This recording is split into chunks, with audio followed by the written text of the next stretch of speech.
Hey everyone, welcome back to the channel. In today's video, I'm going to show you how to export your videos from CapCut to your photo gallery. CapCut is a pretty popular video editing app and saving videos is pretty simple and easy. The first step that we will do is open the CapCut application and just quickly going to create a simple video that I will then save to my gallery. There are two different ways how you can save your videos. The first step is to tap on this X button at the top of the corner and CapCut will automatically save our video as a project.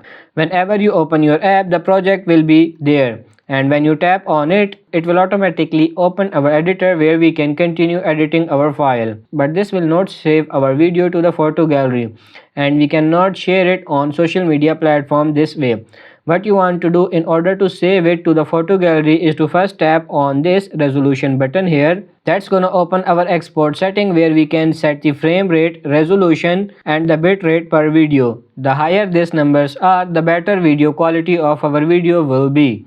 But keep in mind, this will also make our video file larger. So if you don't have a lot of storage on your device, better keep these numbers a little lower. Once you select your video export setting, you want to tap on this arrow button in the top right corner and wait for a seconds or minutes depending on the size of your project. And when CapCut exports your project, you can exit the app and go over to your gallery. As you can see, I have successfully saved my video from the CapCut editing app. So that's pretty much it for this video. I hope this video was helpful. If it is, like it and subscribe to the channel. Thank you.